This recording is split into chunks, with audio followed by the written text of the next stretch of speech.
আসসালামু আলাইকুম রাহমাতুল্লাহ। তোমরা সবাই কেমন আছো? আশা করি অনেক ভালো আছো। আজকে হচ্ছে এসএসসি যারা ২০২৪ রয়েছো তাদের জন্য ইংলিশ সেকেন্ড পেপারের একদম শেষ মুহূর্তের প্রস্তুতি হিসাবে আজকে হচ্ছে লেকচার 3। আজকে লেকচার 3 তে দেখবো আমরা কমপ্লিটিং সেন্টেন্স। তো আজকে হচ্ছে তোমরা ধৈর্য সহকারে অবশ্যই পুরো ভিডিওটি দেখবে। আর আমরা হচ্ছে আজকে দেখব completing sentence.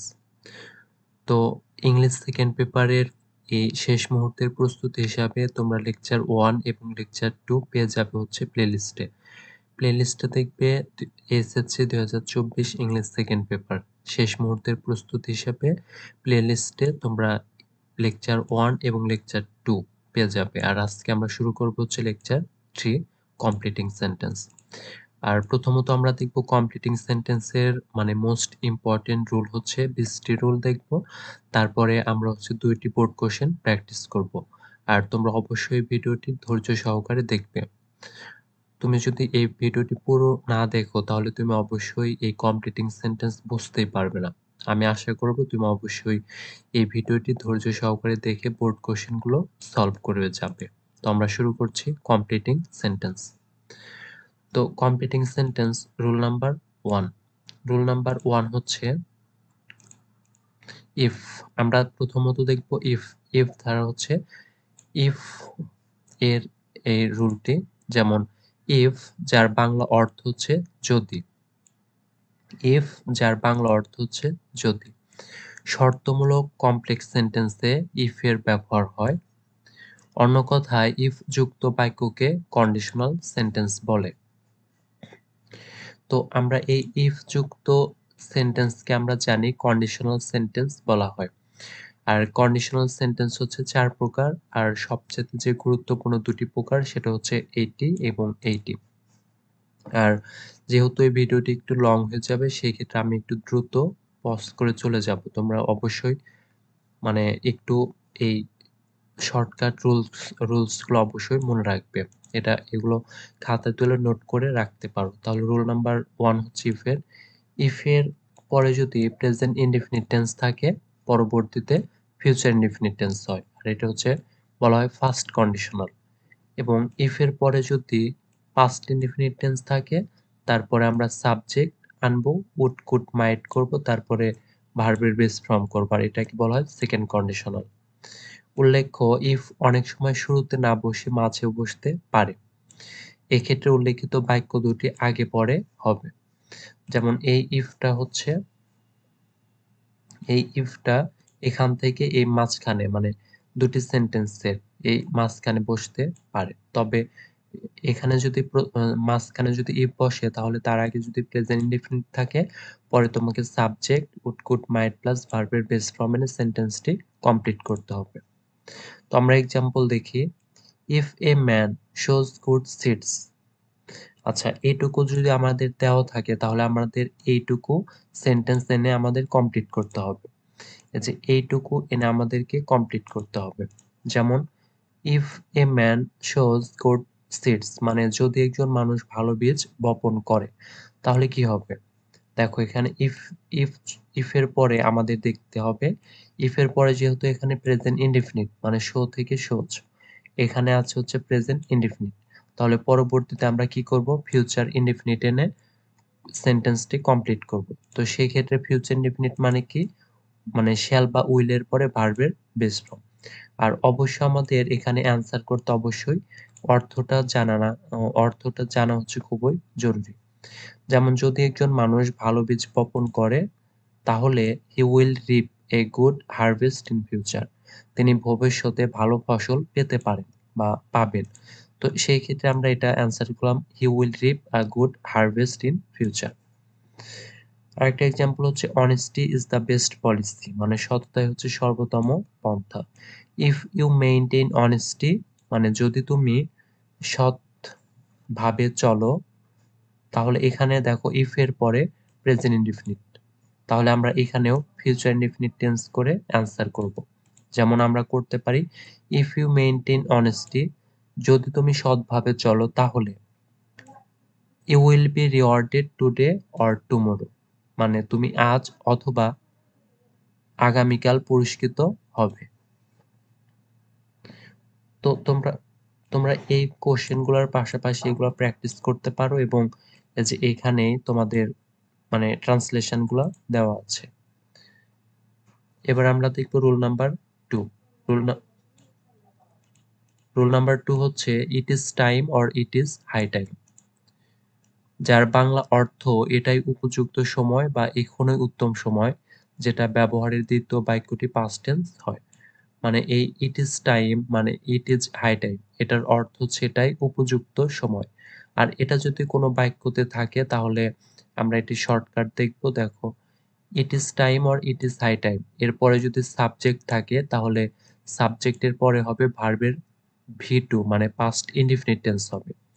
R it is time বা ইট ইজ হাই টাইম এরপরে যদি মানে সাবজেক্ট যদি না থাকে তাহলে আমরা করব হচ্ছে ইনফিনিটিভ। তাহলে it is time or it is high time এর পরে যদি সাবজেক্ট থাকে তাহলে আমরা করব হচ্ছে ভার্বের ভি টু। আর যদি it is time or it is high time এর পরে যদি সাবজেক্ট না থাকে তাহলে আমরা করব হচ্ছে ইনফিনিটিভ। দুইটাই সঠিক। যেমন ইট ইজ টাইম, এটাই উপযুক্ত সময় টু স্টার্ট দ্য ওয়ার্ক। আচ্ছা, যে ইট ইজ টাইম মানে এটাই উপযুক্ত সময় টু স্টার্ট দ্য ওয়ার্ক মানে কাজটি শুরু কর। দেখো এখানে ইট ইজ টাইম এরপরে কোনো সাবজেক্ট নেই, আমরা সরাসরি তাহলে ইনফিনিটিভ এনে অ্যান্সার করলাম। আর ইট ইজ হাই টাইম মানে এটাই উপযুক্ত সময় উই ওয়েন্ট হোম আমাদের বাড়িতে যাওয়া।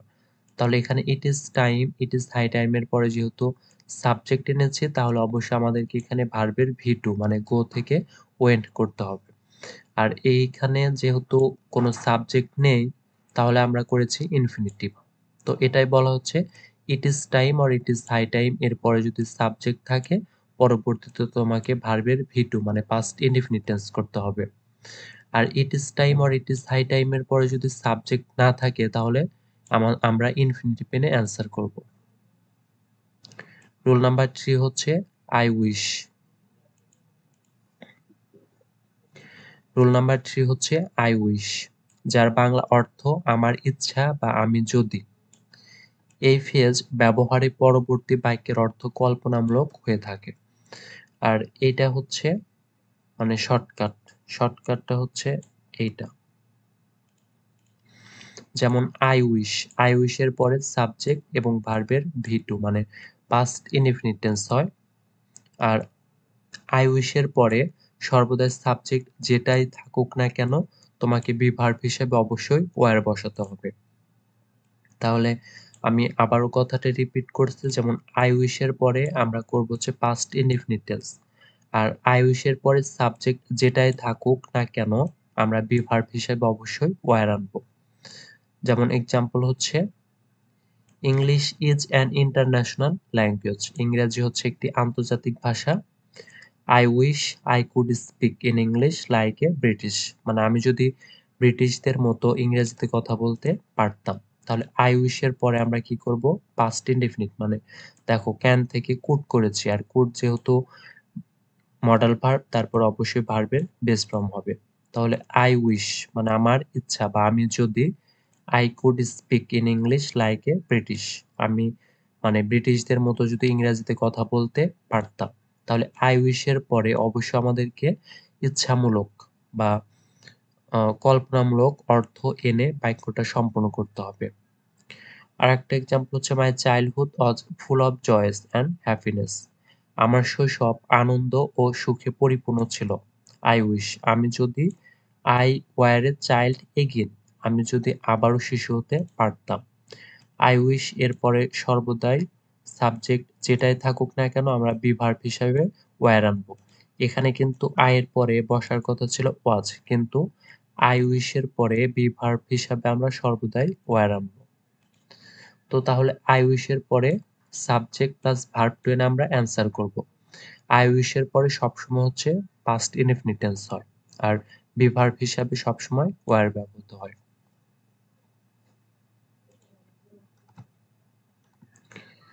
এবার দেখবো হচ্ছে রুল নাম্বার 4। রুল নাম্বার 4 হচ্ছে হু, হুইচ বা দ্যাট। এগুলো রিলেটিভ প্রোনাউন, যা দুইটি ক্লজ বা বাক্যের মাঝে বসে। আচ্ছা, হু বসে হচ্ছে ব্যক্তির ক্ষেত্রে, আর হুইচ বা দ্যাট বসে হচ্ছে বস্তু বা ইতর প্রাণীবাচক বা বিষয়বস্তুর ক্ষেত্রে। তাহলে হু বসে হচ্ছে ব্যক্তির ক্ষেত্রে, আর হুইচ বা দ্যাট বসে হচ্ছে বিষয়বস্তুর ক্ষেত্রে। যেমন সাবজেক্ট, ভার্ব, নাউন বা প্রোনাউন। আচ্ছা, এখানে হু যদি এখানে নাউন বা প্রোনাউন যদি থাকে ব্যক্তিবাচক, এখানে নাউন বা প্রোনাউন যদি থাকে ব্যক্তিবাচক, তাহলে আমরা হু এর পরে ভার্ব এর পূর্বে নাউন প্রোনাউন অনুযায়ী ভার্ব আনবো। ভার্ব আনবো হচ্ছে পূর্বে নাউন প্রোনাউন অনুযায়ী। আমরা একটু পরেই এক্সাম্পল দেখব। আর এখানে নাউন প্রোনাউন যদি থাকে বিষয় বা বস্তুবাচক বা ইতর প্রাণীবাচক, তাহলে আমরা রিলেটিভ প্রোনাউন আনবো হুইচ বা দ্যাট। তো এখানে যদি নাউন বা প্রোনাউন থাকে ব্যক্তিবাচক, আমরা আনবো হচ্ছে হু। আর এখানে যদি নাউন বা প্রোনাউন থাকে বিষয় বা বস্তুবাচক, তাহলে আমরা আনবো হচ্ছে হুইচ বা দ্যাট। আর এই যে ভার্ব, ভার্ব হবে হচ্ছে পূর্বে নাউন বা প্রোনাউন অনুযায়ী। মানে এই হু এর পরে যে ভার্ব আনবো আমরা, এই ভার্বটা আনবো এই যে পূর্বের নাউন বা প্রোনাউন অনুযায়ী। এবং এখানেও এই যে ভার্বটি যে এখানে আমরা আনবো হুইচ বা দ্যাট এর পরে, আমরা এই যে নাউন বা প্রোনাউন এটার মানে এটার ক্ষেত্রে যে ভার্বটি বসবে সেই ভার্বটা আমরা আনবো। আর আরেকটা হচ্ছে সাবজেক্টের পরে যখন হু বা হুইচ থাকবে, তারপরে ভার্ব এক্সটেনশন বা ভার্ব পূর্বের সাবজেক্ট অনুযায়ী। ভার্ব বা এক্সটেনশন, আর এখানে ভার্বটি আনবো এই পূর্বের সাবজেক্ট অনুযায়ী। মানে এই ভার্বটি আনবো হচ্ছে আমরা এই সাবজেক্ট অনুযায়ী। তো এটাই হচ্ছে, আমরা এক্সাম্পল দেখি। Death is death in inevitable, মানে মৃত্যু হচ্ছে, আচ্ছা এখানে হবে হচ্ছে ইজ। আচ্ছা, ডেথ ইজ ইনএভিটেবল মানে মৃত্যু অনিবার্য। There is nobody who can avoid death, মানে এমন কেউ নেই যে মৃত্যুকে পরিহার করতে পারে। দেখো এখানে যেহেতু নোবডি, নোবডি কার ক্ষেত্রে বসে? ব্যক্তির ক্ষেত্রে। তাহলে এখানে বসবে হচ্ছে হু। হু যেহেতু ব্যক্তির ক্ষেত্রে বসে, আর আমরা অবশ্যই যে নোবডির ক্ষেত্রে আমরা আনলাম ক্যান অ্যাভয়েড ডেথ, মানে মৃত্যুকে পরিহার করতে পারে। আর কমপ্লিটিং সেন্টেন্সের ক্ষেত্রে তোমাকে অবশ্যই অর্থটা জানা বিশেষ জরুরি। তার কারণ তোমাকে আগের অর্থ বুঝে পরের সেন্টেন্সটি কমপ্লিট করতে হবে। তো আরেকটা এক্সাম্পল হচ্ছে দ্য ওয়ামেন। এখানে দ্য ওয়ামেন হচ্ছে ব্যক্তিবাচক, তাহলে আমরা রিলেটিভ প্রোনাউন হু এনে অ্যান্সার করব। আর হু এর পরে যেহেতু ভার্ব বসবে, এই ভার্বটা আনবো আগের সাবজেক্ট অনুযায়ী। ওয়ামেন হচ্ছে সিঙ্গুলার, এই ক্ষেত্রে আমরা ভার্ব আনলাম সিঙ্গুলার ওয়াজ। তাহলে who was wanted in the accident was taken to hospital, মানে যে মহিলাটি দুর্ঘটনায় আহত হয়েছিল তাকে হাসপাতালে নেওয়া হয়েছে। তোমাকে এইটুকু দেওয়া থাকবে না, এইটুকু দেওয়া থাকবে না, ফাঁকা থাকবে, ফিল ইন দ্য গ্যাপ থাকবে। তোমাকে এখানে আগের এবং পরের অর্থ বুঝে সেন্টেন্সটি কমপ্লিট করতে হবে।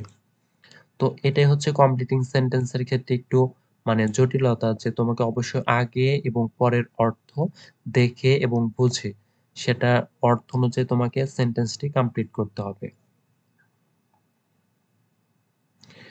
আচ্ছা, এবার আমরা দেখব রুল নাম্বার 5। রুল নাম্বার 5 হচ্ছে সো দ্যাট বা ইন অর্ডার দ্যাট।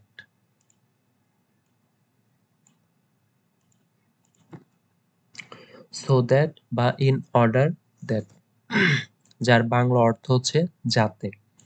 মানে সো দ্যাট এবং ইন অর্ডার দ্যাট এটার বাংলা অর্থ হচ্ছে যাতে। এই কনজাংশনটি সর্বদাই প্রথম বাক্য বা প্রিন্সিপাল ক্লজের পরে বসে। আর শর্টকাটটা অবশ্যই তোমরা খাতায় নোট করে পড়বে। যেমন প্রথম বাক্য, তারপরে হবে প্রিন্সিপাল ক্লজ, তারপরে সো দ্যাট বা ইন অর্ডার দ্যাট। আর এই যে এইটুকু আমাদের দেওয়া থাকবে, এইটুকু আমাদের দেওয়া থাকবে। জাস্ট আমরা এর পরেরটুকু, এইটুকু মানে আমরা আমাদের অ্যান্সার করতে হবে। যেমন সো দ্যাট বা ইন অর্ডার দ্যাট এর পরে আমরা আনবো সাবজেক্ট, ক্যান বা কুড, তারপরে ভার্বের বেস ফর্ম আর এক্সটেনশন। মানে সো দ্যাট এবং ইন অর্ডার দ্যাট এর পরে আমাদের আনতে হবে সাবজেক্ট, ক্যান বা কুড, তারপর হচ্ছে ভার্বের বেস ফর্ম এনে আমরা অ্যান্সার করব। এক্ষেত্রে প্রিন্সিপাল ক্লজটি প্রেজেন্ট টেন্স হলে ক্যান বসে। মানে এইখানে যে প্রিন্সিপাল ক্লজটির যে ভার্ব, এই ভার্বটা যদি প্রেজেন্ট টেন্স হয় তাহলে আমরা সাবজেক্টের পরে আনবো ক্যান। আর প্রিন্সিপাল ক্লজটি যদি পাস্ট টেন্স হয় তাহলে আমরা আনবো হচ্ছে কুড। মানে এ যে প্রিন্সিপাল ক্লজ এটার যদি প্রেজেন্ট টেন্স হয় আমরা আনবো সো দ্যাট বা ইন অর্ডার দ্যাট এর পরে ক্যান, আর প্রিন্সিপাল ক্লজটা যদি পাস্ট টেন্স হয় তাহলে আমরা সাবজেক্টের পরে আনবো কুড। আমরা এক্সাম্পল দেখি, I got up late today. আমি আজকে একটু দেরিতে ঘুম থেকে উঠেছি। Let's take a taxi so that, এইটুকু আমাদের দেওয়া থাকবে, এইটুকু আমাদের অ্যান্সার করতে হবে।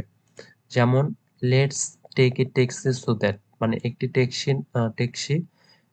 ট্যাক্সি নাও যাতে, যাতে কি we can reach there on time, আমরা সময় মতো সেখানে পৌঁছাতে পারি। তাহলে দেখো এখানে আছে হচ্ছে সো দ্যাট, সো দ্যাট এর পরে আমাদের নিয়ম কি, সাবজেক্ট ক্যান বা কুড তারপরে ভার্বের বেস ফর্ম এনে অ্যান্সার করতে হবে। আমরা সাবজেক্ট উই আনলাম, তারপরে ক্যান, ক্যানের পরে ভার্বের বেস ফর্ম হচ্ছে রিচ, আর তারপরে হচ্ছে এক্সটেনশন। আর সো দ্যাট এর আগে দেখো, সো দ্যাট এর আগে যেহেতু এটা প্রেজেন্ট টেন্স আছে পরে আমরা ক্যান এনেছি। আর সাপোজ এই জায়গায় যদি টেক থেকে টেক মানে পাস্ট টেন্স থাকতো তাহলে আমরা এখানে কুড আনতাম।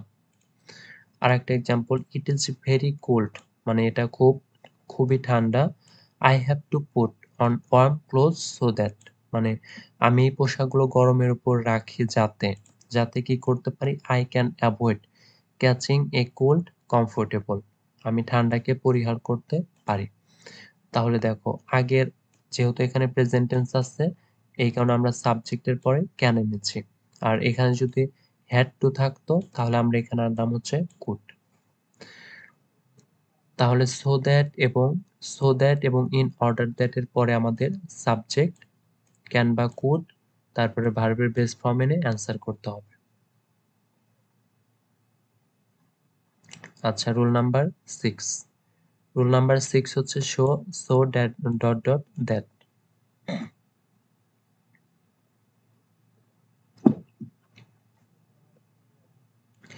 যার বাংলা অর্থ এ তো যে, মানে সো ডট ডট দ্যাট আমরা একটু আগে দেখলাম হচ্ছে সরাসরি সো দ্যাট, আর এটা হচ্ছে সো ডট ডট দ্যাট মানে মাঝখানে কিছু একটা থাকবে।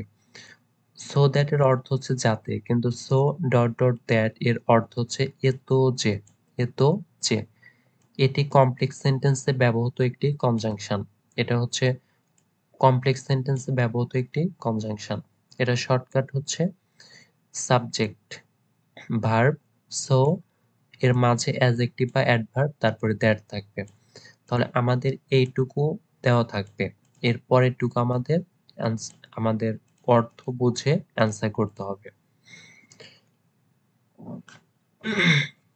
আচ্ছা, যখন এই সো ডট ডট দ্যাট থাকবে তখন আমরা আনবো হচ্ছে সো ডট ডট দ্যাট, এরপরে আমরা আনবো সাবজেক্ট, তারপরে হচ্ছে ক্যানট বা কুড নট, তারপর হচ্ছে ভার্বের বেস ফর্ম। আমরা সো দ্যাট এর ক্ষেত্রে দেখলাম সাবজেক্টের পরে আমরা ক্যান বা কুড তারপরে ভার্বের বেস ফর্ম, কিন্তু সো ডট ডট দ্যাট এর ক্ষেত্রে আমরা কি আনবো, সাবজেক্টের পরে জাস্ট নট আনবো, মানে ক্যানট বা কুড নট আনবো। ক্যানট বা কুড নট এর পরে ভার্বের বেস ফর্ম এনে আমরা অ্যান্সার করব। যেমন the man, the man also weak, the man also weak মানে লোকটি এতই দুর্বল যে, এই দ্যাট পর্যন্ত দেওয়া থাকবে, আমরা পরের টুকু অ্যান্সার করব যে হি কুড নট মুভ, সে নড়াচড়া করতে পারে না। মানে দ্য ম্যান মানে লোকটি এতই দুর্বল যে সে নড়াচড়া করতে পারে না। দেখো এখানে রয়েছে হচ্ছে ওয়াচ মানে প্রিন্সিপাল ক্লজটা আছে পাস্ট টেন্সে, এর জন্য আমরা এখানে এনেছি কুড। আর সো ডট ডট দ্যাট মানে এটার পরে যেহেতু নট আনতে হবে এখানে আমরা নট এনেছি, আর তারপর হচ্ছে ভার্বের বেস ফর্ম মুভ। তাহলে so dot dot that, so dot dot that এর পরে সাবজেক্টের পরে আমাদের অবশ্যই ক্যানট বা কুড নট প্লাস ভার্বের বেস ফর্ম এনে অ্যান্সার করতে হবে।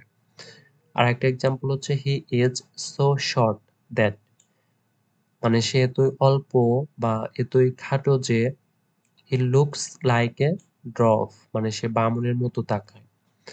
তাহলে এই যে সো ডট ডট দ্যাট এরপরে আমাদের সাবজেক্ট, তারপর হচ্ছে ভার্বের সাবজেক্ট এবং তারপরে ভার্বের বেস ফর্ম এনে অ্যান্সার করতে হবে। আচ্ছা, সো ডট ডট দ্যাট এর পরে তুমি মানে অর্থ বুঝে, কিছু কিছু ক্ষেত্রে অর্থ বুঝে তুমি ক্যানট বা কুড নট নাও আনতে পারো, এই ক্ষেত্রে কোনো সমস্যা নেই। অর্থ বুঝে তোমাকে অবশ্যই কমপ্লিটিং সেন্টেন্সটি মানে কমপ্লিট করতে হবে। এবার আমরা দেখব রুল নাম্বার 7। আচ্ছা, রুল নাম্বার 7 হচ্ছে টু ডট ডট টু।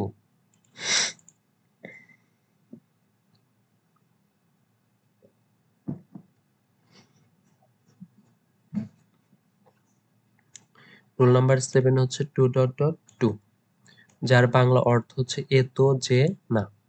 তাহলে টু ডট ডট টু এর অর্থ হচ্ছে এ তো যে না।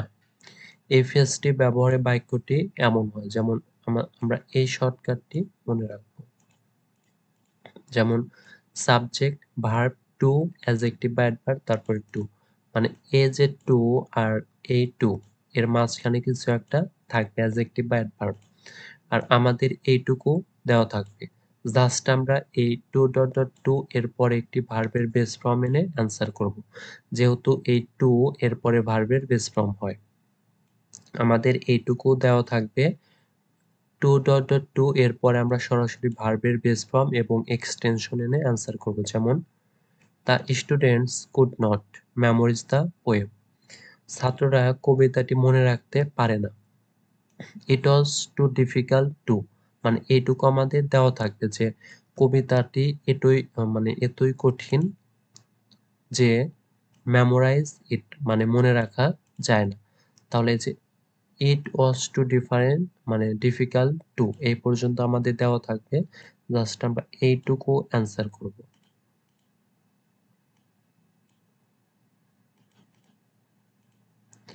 আচ্ছা, আমরা আনলাম হচ্ছে টু এর পরে ভার্বের বেস ফর্ম মেমোরাইজ, তারপর হচ্ছে ইট।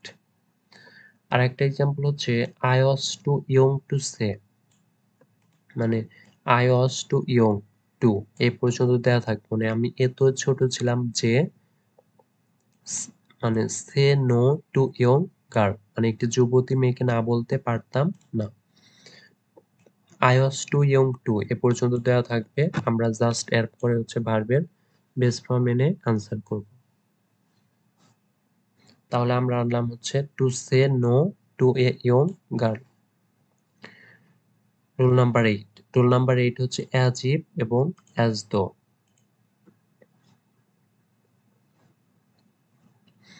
অ্যাজ ইফ এবং অ্যাজ দো এটার বাংলা অর্থ হচ্ছে যেন।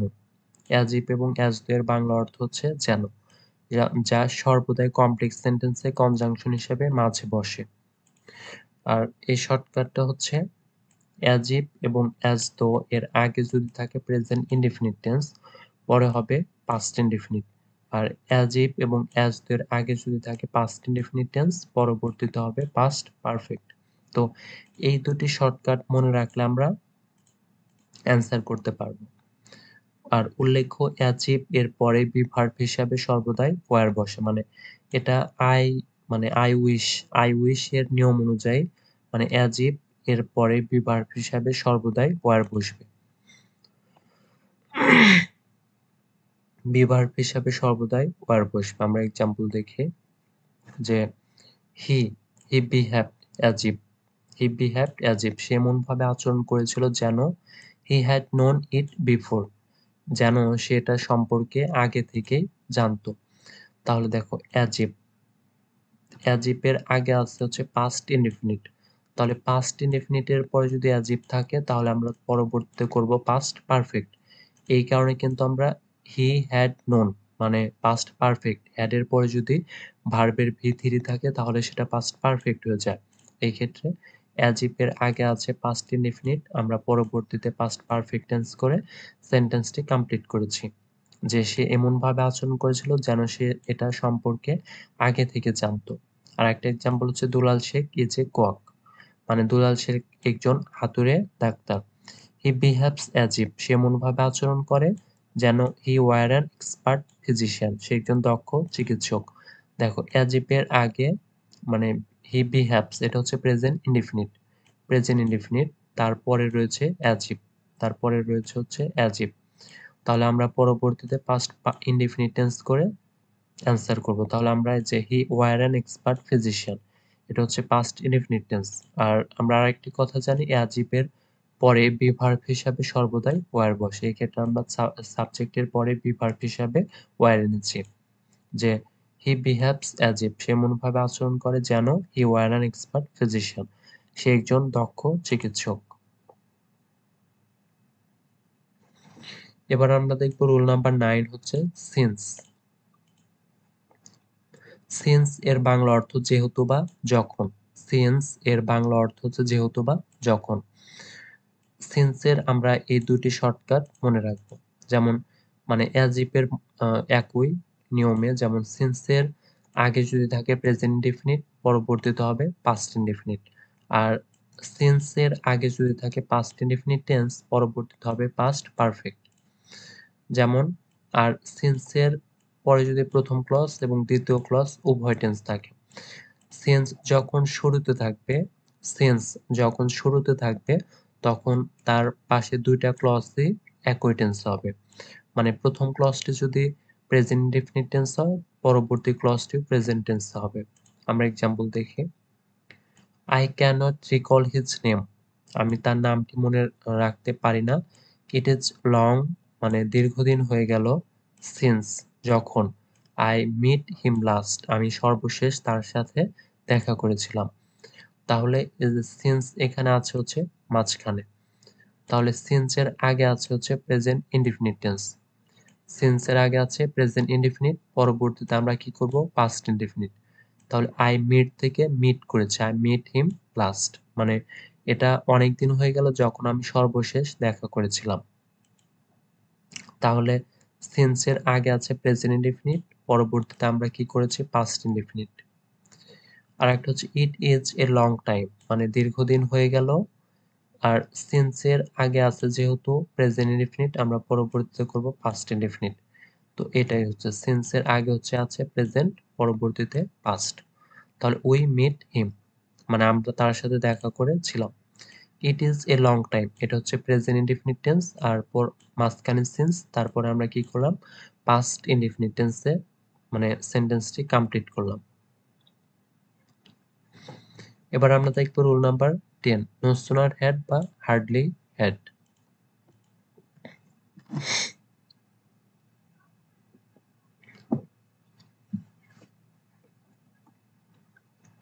নো সুনার হ্যাড বা হার্ডলি হ্যাড এর অর্থ হচ্ছে তৎক্ষণাৎ বা তাৎক্ষণিক কোনো একটি কাজ ঘটার ক্ষেত্রে ব্যবহার হয়ে থাকে। তাহলে নো সুনার হ্যাড বা হার্ডলি হ্যাড তৎক্ষণাৎ কোনো কাজ করার ক্ষেত্রে ব্যবহার হয়ে থাকে। আর আমরা এই শর্টকাট দুটি মনে রাখবো। যেমন no sooner had, no sooner had এর পরে সাবজেক্ট, সাবজেক্টের পরে কিন্তু ভার্বের ভি থ্রি, মানে এখানে কিন্তু ভার্বের পাস্ট পার্টিসিপল বসবে। আর নো সুনার হ্যাড এর সাথে কনজাংশন হিসাবে দেন বসে, আর দেন এর পরে পাস্ট ইনডিফিনিট টেন্স। তো আমাদের এই যে এইটুকু দেওয়া থাকবে, প্রশ্নে এইটুকু দেওয়া থাকবে, জাস্ট আমরা এগুলোর পরে পাস্ট ইনডিফিনিট টেন্স মানে সাবজেক্টের পরে ভার্বের ভি টু করে অ্যান্সার করব। মানে এইটুকু যখন আমাদের দেওয়া থাকবে, তারপরে আমরা কি করব নো সুনার হ্যাড সাবজেক্টের পরে ভি থ্রি, তারপরে দেন থাকবে। আর এই দেনের পরে আমরা পাস্ট ইনডিফিনিট টেন্স মানে সাবজেক্ট প্লাস ভার্ব টু এনে অ্যান্সার করব। আবার হার্ডলি হ্যাড একই রকম, যে হার্ডলি হ্যাড এর সাথে বসবে হোয়েন, তারপরে আমরা পাস্ট ইনডিফিনিট টেন্স এনে অ্যান্সার করব। এক্সাম্পল দেখি আমরা। যেমন no sooner had he reached the station, মানে সে তৎক্ষণাৎ স্টেশনে পৌঁছেছিল যখন দেন দ্য ট্রেন লিফট, ট্রেনটি ত্যাগ করলো। তাহলে no sooner had, no sooner had, তারপরে subject plus verb three, subject plus verb three রয়েছে। আর এখানে আমরা দেন প্লাস হচ্ছে পাস্ট ইনডেফিনিট টেন্সে আনসার করব। তাহলে আমরা আনলাম হচ্ছে দেন, তারপরে দ্য ট্রেন লিফট, মানে লিফট থেকে লিফট ভার্বের ভি টু, তাহলে সে তৎক্ষণাৎ স্টেশনে পৌঁছেছিল যখন ট্রেনটি ত্যাগ করলো। আর আমি আবারও বলছি, মানে কমপ্লিটিং সেন্টেন্সের ক্ষেত্রে অবশ্যই তোমাকে আগে এবং পরের অর্থ বুঝে সেন্টেন্সটি কমপ্লিট করতে হবে। আর আরেকটা এক্সাম্পল হচ্ছে hardly had we started to it when the electricity went of. Hardly had মানে হার্ডলি হ্যাড এর সাথে কি বসে? হোয়েন। এরপরে আমরা কি করব? পাস্ট ইনডিফিনিট টেন্স এনে অ্যান্সার করব। দ্য ইলেকট্রিসিটি গো থেকে ওয়েন্ট করেছি। গো থেকে ওয়েন্ট। তাহলে দ্য ইলেকট্রিসিটি ওয়েন্ট অফ। মানে আমরা তৎক্ষণাৎ খেতে শুরু করেছিলাম যখন দ্য ইলেকট্রিসিটি ওয়েন্ট অফ মানে বিদ্যুৎ চলে গিয়েছিল। তাহলে নো সুনার হ্যাড তার সাথে বসে হচ্ছে দেন, হার্ডলি হ্যাড এর সাথে বসে হোয়েন। আর তারপরে আমরা পাস্ট ইনডিফিনিট টেন্স এনে মানে সাবজেক্ট প্লাস ভার্বের ভি2 এনে সেন্টেন্সটি কমপ্লিট করব। এবার হচ্ছে রোল নাম্বার 11, দো অলদো। দো অলদো এটার অর্থ হচ্ছে যদিও। দো অলদো এর এর অর্থ হচ্ছে যদিও। এই কনজাংশনটি দুইটি কাজের ফলাফল সম্পূর্ণ বিপরীতমুখী হয়ে থাকে। তাহলে দো অলদো এর বাংলা অর্থ হচ্ছে যদিও। আর দো অলদো এর দুটি বাক্যই মানে সমজাতীয় মানে একই টেন্সে হবে। দো অলদো এর পরের বাক্য যে টেন্সে থাকবে দ্বিতীয় বাক্যটিও একই টেন্সে। আমরা এক্সাম্পল দেখি, দো বাংলাদেশ ইজ স্মল কান্ট্রি। যদিও বাংলাদেশ একটি ছোট দেশ, she has some world heritage sites মানে তার বিশ্ব ঐতিহ্য মানে তার অনেক বিশ্ব ঐতিহ্য স্থান রয়েছে। তার কিছু বিশ্ব ঐতিহ্য স্থান রয়েছে।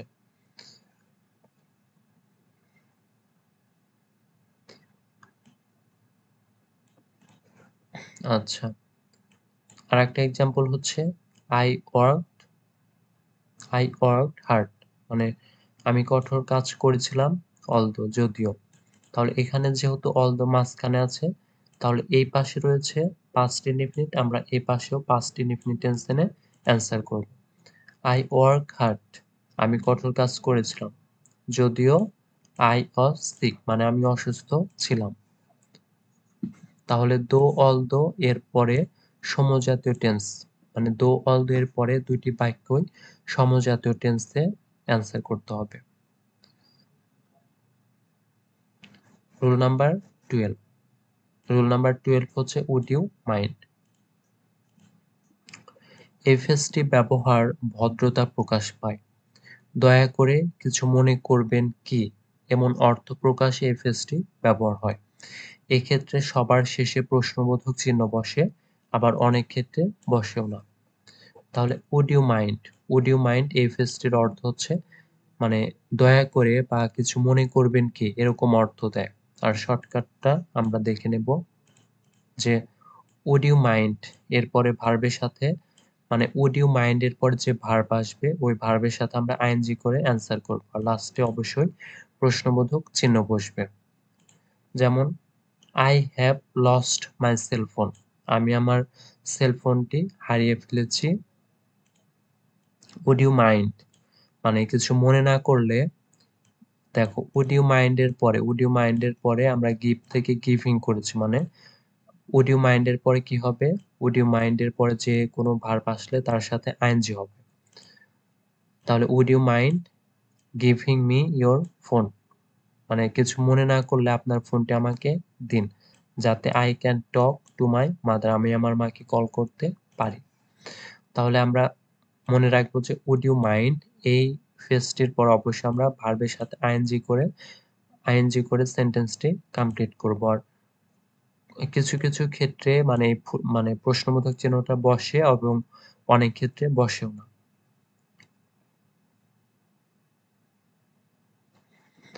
এবার আমরা দেখব রুল নাম্বার 13।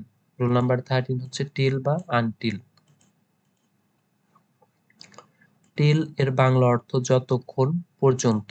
টিল এর বাংলা অর্থ হচ্ছে যতক্ষণ পর্যন্ত। অন্যদিকে আনটিল এর বাংলা অর্থ যতক্ষণ পর্যন্ত না।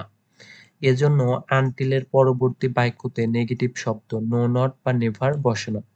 মানে আনটিল যেহেতু এমনিতেই নেগেটিভ, এই ক্ষেত্রে আনটিল যুক্ত বাক্যতে কখনো নো বা নট বা নেভার বসে না, তার কারণ আনটিল ধারায় তো নেগেটিভ বোঝায়। এই ক্ষেত্রে আনটিল আনটিল যুক্ত বাক্যে কোনো negative word no not never কখনোই বসবে না। আর শর্টকাটটা অবশ্যই মানে আমরা দেখে নেব যে টিল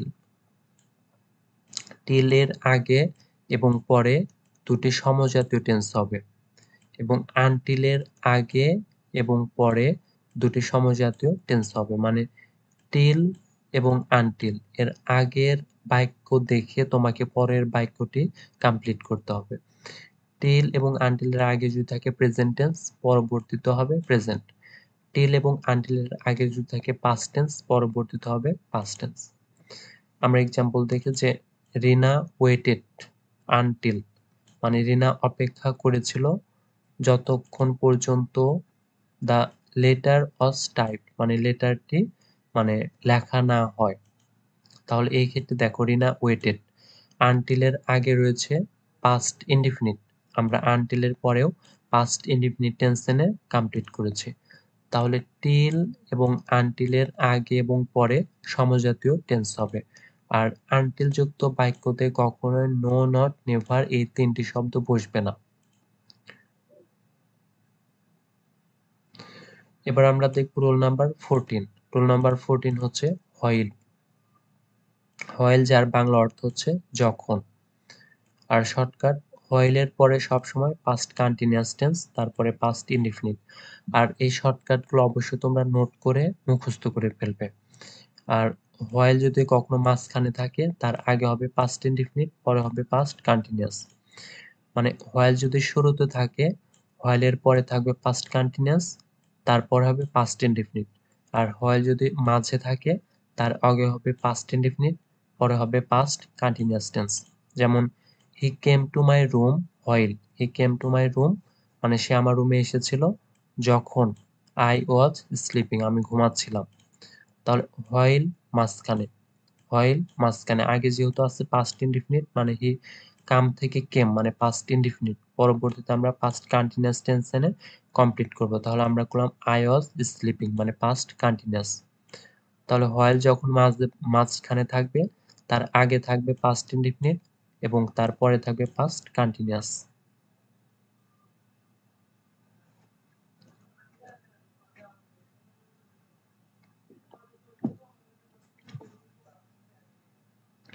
রুল নাম্বার 15 হচ্ছে হোয়েন বা হোয়ার। আর এটি ততটা গুরুত্বপূর্ণ না যেমন হোয়েন বা হোয়ার। এই দুটি কনজাংশন সময় এবং স্থান নির্দেশক। হোয়েন হচ্ছে সময় আর হোয়ার হচ্ছে স্থান। দেখো এবার, মানে সময়মূলক কথা বা সময় থাকলে হোয়েন, আর যদি স্থানমূলক কথা থাকে তাহলে হোয়ার। এক্ষেত্রে প্রথম বাক্য অনুযায়ী হোয়েন বা হোয়ার যুক্ত বাক্যটির টেন্স হবে। আমরা এক্সাম্পল দেখি when I was a child, মানে যখন আমি একজন শিশু ছিলাম। I use to play cricket, আমি ক্রিকেট খেলতে অভ্যস্ত ছিলাম। তাহলে হোয়েন যেহেতু সময়বাচক, এই ক্ষেত্রে দেখো হোয়েনের পরে আসছে পাস্ট ইনডিফিনিট, আমরা পরবর্তীতে পাস্ট ইনডিফিনিট টেন্সে কমপ্লিট করলাম। আর একটা এক্সাম্পল হচ্ছে I am not a rich man, আমি একজন ধনী ব্যক্তি নই। So I never go to the shops, তাই আমি কখনো শপে যাব না যেখানে। তাহলে যেখানে, তাহলে দা শপস, শপস হচ্ছে জায়গা, এই ক্ষেত্রে আমরা নাম হচ্ছে হোয়ার। থিংস কেয়ার কস্টলি, জিনিসগুলোর দাম ব্যয়বহুল, মানে আমাদের এইটুকু দেওয়া থাকবে, পরবর্তীতে আমরা এইটুকু এনে সেন্টেন্সটি কমপ্লিট করব। যেমন so I never go to the shops, মানে আমি কখনো শপে যাব না যেখানে। তাহলে হোয়ার, মানে শপ হচ্ছে একটি জায়গা, এই কারণে আমরা আনলাম হচ্ছে হোয়ার। থিংস আর কস্টলি মানে জিনিসগুলোর দাম ব্যয়বহুল। Rule number 16 modal verbs, had, better বা ইউজ টু।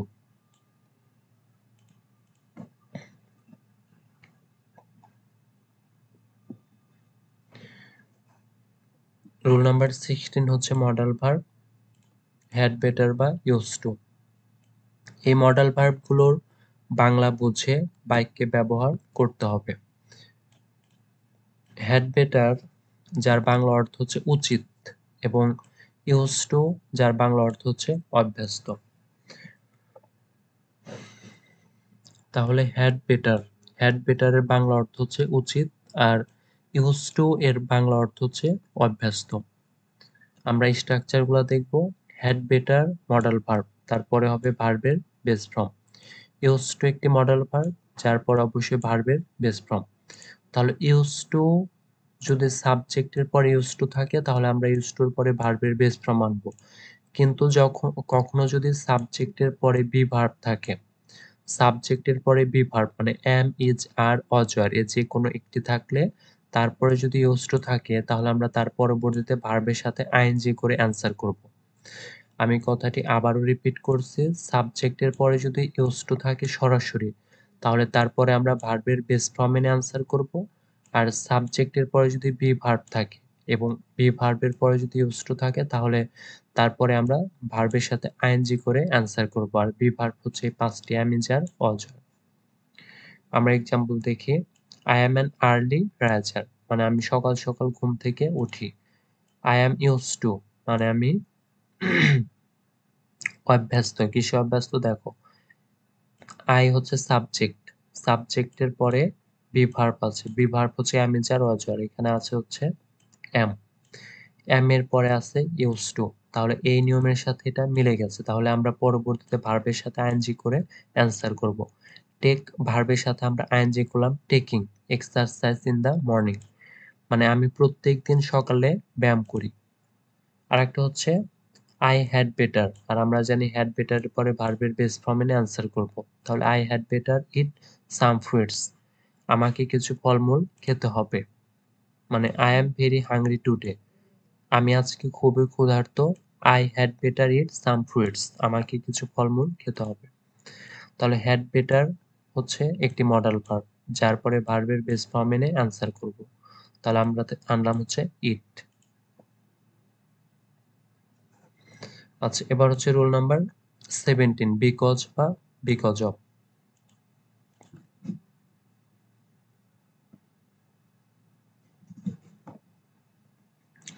বিকজ বা বিকজ অফ কারণমূলক কমপ্লেক্স সেন্টেন্সে বিকজ দিয়ে বাক্য গঠিত হয়, অন্যদিকে সিম্পল সেন্টেন্সে কারণমূলক বাক্যকে বিকজ অফ বসে। দেখো এটা হচ্ছে শর্টকাট, যেমন বিকজ, বিকজের আগে এবং পরে একই টেন্স থাকে।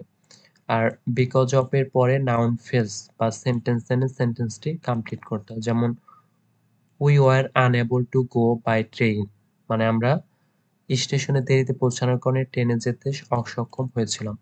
বিকজ অফ এর পরে আমরা আনবো হচ্ছে ফ্রেজ মানে নাউন ফ্রেজ আনবো। তাহলে আনলাম হচ্ছে reaching the station late. Of হচ্ছে একটি প্রিপোজিশন, প্রিপোজিশনের পরে ভার্ব আসলে অবশ্যই ভার্বের সাথে আইএনজি হবে।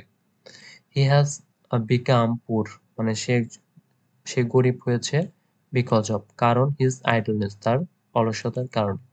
বিকজ অফ এর পর আমরা আনবো হচ্ছে নাউন ফ্রেজ। আর বিকজ যখন কনজাংশন থাকবে তখন আগে এবং পরে একই টেন্স হবে। আচ্ছা, এবার হচ্ছে আমরা দেখব রুল নাম্বার 18। তো রুল নাম্বার 18 হচ্ছে আসলে এটা সরাসরি তোমাকে দেয়ার গোজ এ প্রোভার্ব, এ প্রোভার্ব মানে একটি প্রবাদ থাকবে। রুল নাম্বার 18 এ হচ্ছে একটি প্রবাদ, আমরা জানি প্রবাদ বাক্য যে রয়েছে সেটা থাকবে। তো সেখানে যে প্রবাদের কথা উল্লেখ থাকবে আমরা সেখানে সরাসরি সেই প্রবাদটি ব্যবহার করব। আর এখানে সবচাইতে যে গুরুত্বপূর্ণ গুরুত্বপূর্ণ মোস্ট ইম্পর্টেন্ট 5টি প্রবাদ দেওয়া হচ্ছে যা আমাদের বিগত বছরগুলোতে এখান থেকে এসেছে, ইনশাআল্লাহ এবারও আসতে পারে। যেমন number 1, time and tide waits for none মানে যখন তোমাকে কিছু ক্লু দেওয়া থাকবে যে সেটা সময়ের ক্ষেত্রে প্রভাবটা হবে, তো প্রশ্নটা তখন এরকম হবে যে দেয়ার গোজ এ প্রবাদ মানে এমন একটি প্রবাদ আছে যে, তো তারপরে কিছু ক্লু দেওয়া থাকবে সে অনুযায়ী তোমাকে প্রবাদটি বসাতে হবে। Number 1, time and tide waits for none মানে সময় এবং স্রোত কারোর জন্য অপেক্ষা করে না। নাম্বার 2, হেলথ ইজ ওয়েলথ মানে স্বাস্থ্যই সম্পদ। নাম্বার 3, পোলাইট বিহেভিয়ার মানে নম্রতায় ভালো আচরণ। Number 4, a man is known by the company he keeps মানে সঙ্গী দ্বারা মানুষ চেনা যায়। আর একটা হচ্ছে honesty is the best policy সততাই সর্বোৎকৃষ্ট গুণ। আমরা একটি এক্সাম্পল দেখি, দেয়ার গোজ এ প্রবাদ মানে এমন একটি প্রবাদ আছে যে, তারপরে দেখ we must make proper use of time মানে আমরা সময়ের সঠিক ব্যবহার করতে হবে। তাহলে এখানে যেহেতু সময়ের কথা উল্লেখ আছে তাহলে আমরা এই ফিল ইন দ্য গ্যাপে আমরা এই সময়ের বাচক মানে সময়কে যে প্রবাদটি নির্দেশ করে আমরা সেই প্রবাদটি ব্যবহার করব। তাহলে এখানে আনসার হবে time and tide waits for none. এবং আরেকটা হচ্ছে দেয়ার গোজ এ প্রবাদ দ্যাট, মানে এমন একটি প্রবাদ আছে যে you have to make friendship with a gentleman, মানে তোমাকে একজন ভদ্রলোকের সাথে বন্ধুত্ব করতে হবে। যেহেতু এখানে ফ্রেন্ডশিপ মানে বন্ধুত্বের কথা উল্লেখ আছে, তাহলে আমরা এখানে সেই অনুযায়ী একটি মানে প্রবাদ বাক্য বসাবো। তাহলে আমরা এখানে দেখবো হচ্ছে a man is known by the company he keeps, মানে সঙ্গী দ্বারা মানুষ চেনা যায়। এবার আমরা দেখবো হচ্ছে রোল নাম্বার 19, লেস্ট।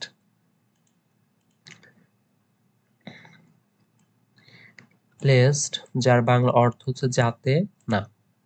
যেহেতু লেস্ট বাংলা অর্থ যাতে না, এর জন্য লেস্টের পরবর্তী বাক্যটিতে negative word no, not, never বসে না। তাহলে লেস্ট এর অর্থ যে যাতে না, যেহেতু লেস্টের অর্থ যাতে না, এই কারণে লেস্ট যুক্ত বাক্যতে কখনো নো বা নট বা নেভার এরকম মানে নেগেটিভ কোনো ওয়ার্ড বসবে না। আর লেস্টের পরে আমরা এটাই না আমরা অ্যান্সার করবো। যেমন লেস্ট, যদি কোনো বাক্যতে লেস্ট থাকে তার পরবর্তীতে আমরা সাবজেক্ট আনবো শুড বা মাইট, যে কোন দুইটির একটি, তারপরে ভার্বের বেস ফর্ম। তাহলে লিস্টের পরে আমাদের সাবজেক্ট শুড বা মাইট তারপরে ভার্বের বেস ফর্ম এনে অ্যান্সার করতে হবে। যেমন উই আর লেট, আমরা দেরি করে ফেলেছি। The class will start soon, soon, class শীঘ্রই শুরু হবে। ওয়াক ফাস্ট, দ্রুত হাঁটো। লেস্ট, নয়তো। We should miss a part of the lesson, মানে আমরা লেসনের কোনো অংশ মিস না করি। তাহলে এখানে যেহেতু লেস্ট আছে, লেস্টের পরে আমরা আনলাম হচ্ছে সাবজেক্ট, সাবজেক্ট হচ্ছে উই, তারপরে শুড বা মাইটের যে কোনো একটি আমরা আনলাম হচ্ছে শুড, তারপরে ভার্বের বেস ফর্ম হচ্ছে মিস, তারপরে এক্সটেনশন, যে we should miss a part of the lesson. আরেকটা এক্সাম্পল হচ্ছে ওয়ার্ক কেয়ারফুলি, মানে যত্ন সহকারে কাজ করো। লেস্ট, নয়তো বা যাতে। You should fail to do it successfully, তুমি পরীক্ষায় ব্যর্থ না হয়ে সফল হও। আর আমরা জানি লেস্টের পরে কি হয়, সাবজেক্ট শুড বা মাইট তারপরে ভার্বের বেস ফর্ম।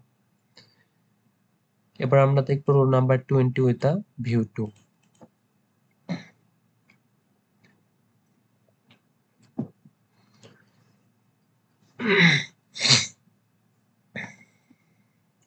রোল নাম্বার 20 হচ্ছে with a view two. With a view to এর অর্থ হচ্ছে জন্য বা উদ্দেশ্য। এই ফ্রেজটি ব্যবহারের পরবর্তী ভার্বের সাথে আইএনজি উইথ আ জেরান্ড হয়ে যায়। এক্সাম্পল হচ্ছে উইথ আ ভিউ টু এর পরে যে আমরা ভার্ব আনবো, ওই ভার্বটি অবশ্যই ভার্বের সাথে আইএনজি করতে হবে। যেমন Robin studied A lot with a view to, মানে রবিনা অনেক পড়াশোনা করেছিল কারণ অ্যাকুইরিং এ গুড গ্রেড, একটি ভালো গ্রেড অর্জন করার জন্য। তাহলে উইথ আ ভিউ টু এর পরবর্তীতে, উইথ আ ভিউ টু এর পরবর্তীতে আমরা ভার্বের সাথে আইএনজি করব। যেমন অ্যাকুইর থেকে অ্যাকুইরিং, মানে উইথ আ ভিউ টু এর পরে ভার্বের সাথে আইএনজি করে আমরা অ্যান্সার করব। তাহলে আমরা করলাম হচ্ছে অ্যাকুইরিং এ গুড গ্রেড। তো এ ছিল আমাদের কমপ্লিটিং সেন্টেন্সের মোস্ট ইম্পর্টেন্ট 20 রুলস, 20টি রুল। আর এখান থেকে আমরা এবার বোর্ড কোশ্চেন প্র্যাকটিস করব। যেমন আমরা প্রথমে দেখব হচ্ছে ঢাকা বোর্ড 2019। দেখো আমি মানে দ্রুত একটু দেখবো, তোমরা অবশ্যই আগে এবং পরে দেখে নেবে। ওয়াক ফাস্ট, দেখো এখানে আছে হচ্ছে লিস্ট, আর আমরা জানি লিস্টের পরে আমরা অ্যান্সার করব। লিস্টের পরে আমরা অ্যান্সার করব সাবজেক্ট, তারপরে শুড বা মাইট, তারপর হচ্ছে ভার্বের বেস ফর্ম এনে অ্যান্সার করব। সেই দিক থেকে আমরা অ্যান্সার করলাম হচ্ছে walk fast lest we should miss a part of the lesson, মানে দ্রুত চলো যেন ক্লাসের কোনো অংশ ছাড়া না পড়ে। দেয়ার গোজ এ প্রভার্ব, মানে এমন একটি প্রবাদ আছে যে we must make proper use of time, মানে আমাদের সময়ের সঠিক ব্যবহার করতে হবে। যেহেতু এখানে সময়ের কথা উল্লেখ আছে, আমরা সেই প্রভাবটি ব্যবহার করব যে time and tide wait for none. C number, the condition of Mitu's father was not well, মিতুর বাবার অবস্থা ভালো ছিল না। If I knew his mobile number, আমি যদি তার মোবাইল নাম্বার জানতাম তবে। I would talk to him, আমি তার সাথে কথা বলতাম।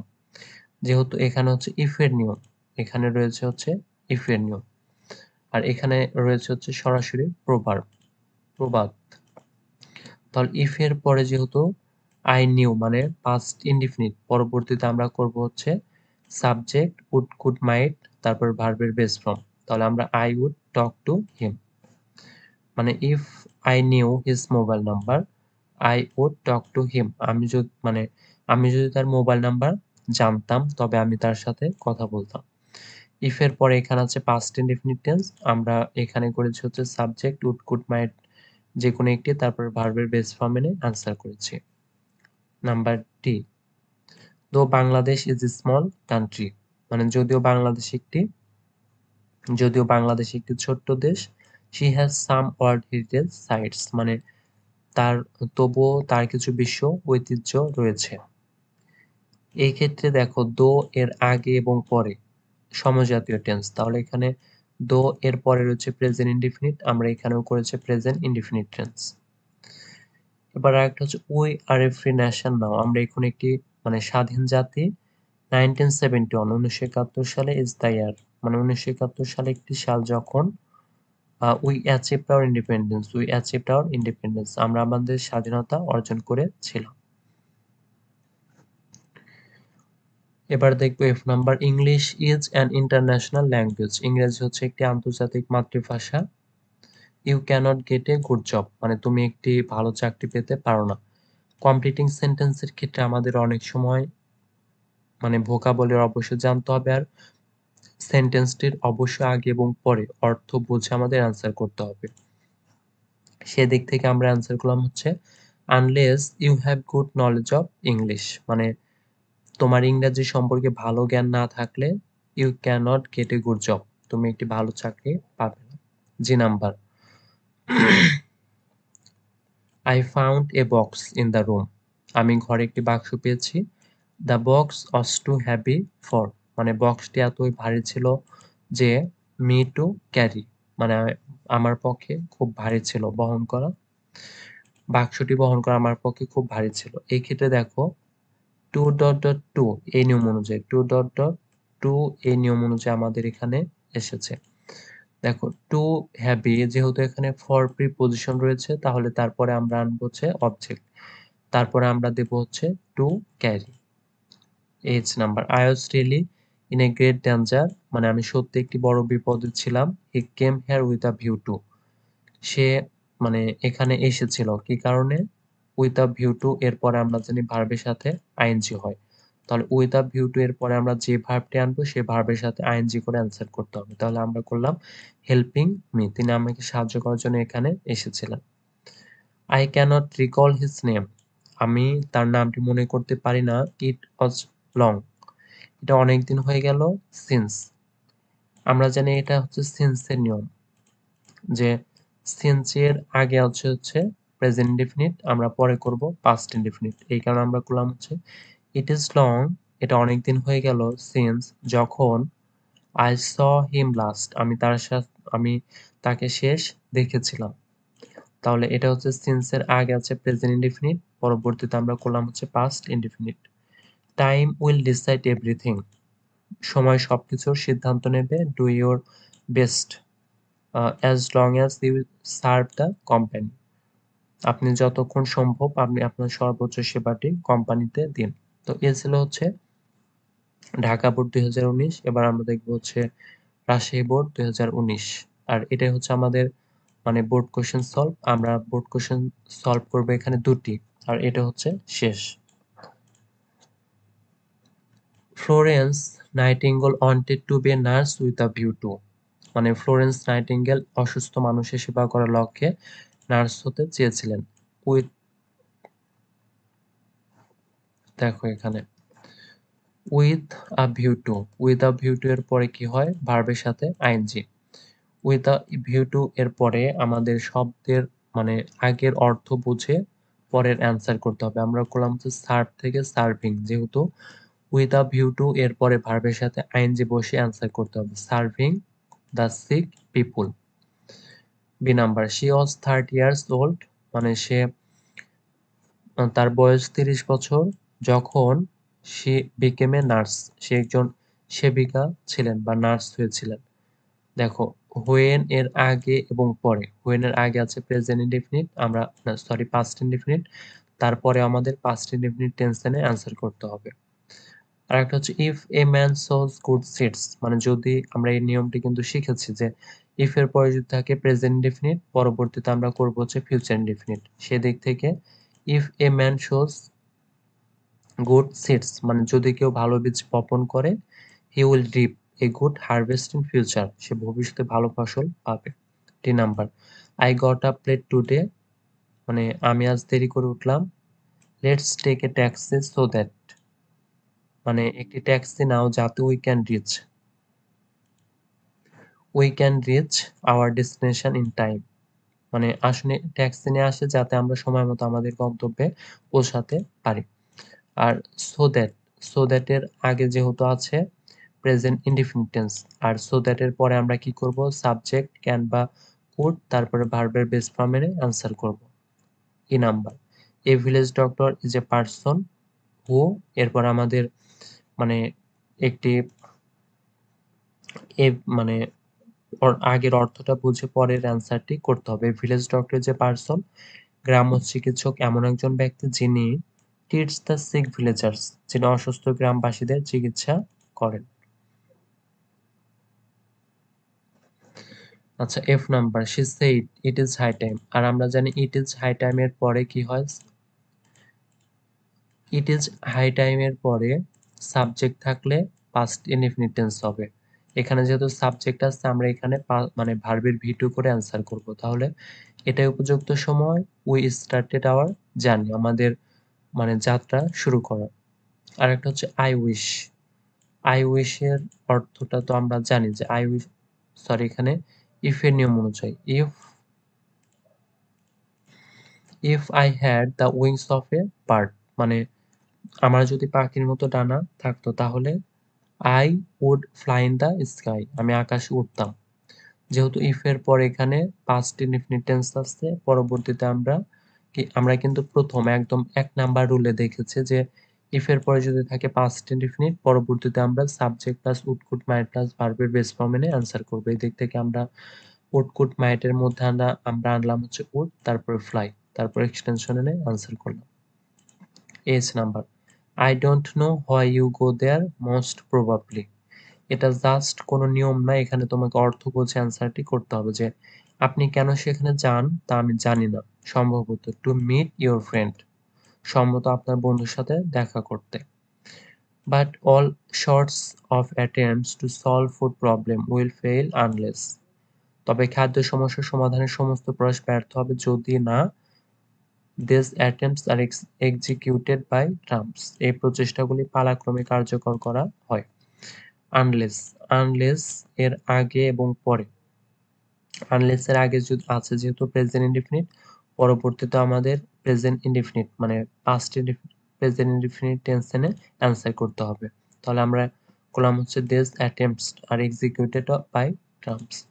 আর সর্বশেষ নাম্বার হচ্ছে he who follows two hares catches neither, মানে দুই নৌকা পা দিলে কোনোটাই ওঠা যায় না, এটা হচ্ছে একটি প্রবাদ, এটা হচ্ছে একটি প্রবাদ বাক্য। যে জানো না অবশ্যই তোমরা জেনে নাও যে he who follows two hares catches neither, এটা হচ্ছে একটি প্রবাদ বাক্য। এখানে জাস্ট তুমি যদি এটা না জানো তাহলে কোনোভাবে অ্যান্সার করা সম্ভব না। এই কারণে তোমাকে অবশ্যই প্রবাদ বাক্যগুলো ভালোভাবে পড়তে হবে। তাহলে he who follows two hares catches neither, মানে দুই নৌকা পা দিলে কোনোটায় ওঠা যায় না। তো আজকে ছিল এই পর্যন্তই, আর পরবর্তী ভিডিওগুলো পেতে অবশ্যই চ্যানেলটি সাবস্ক্রাইব করে রাখো।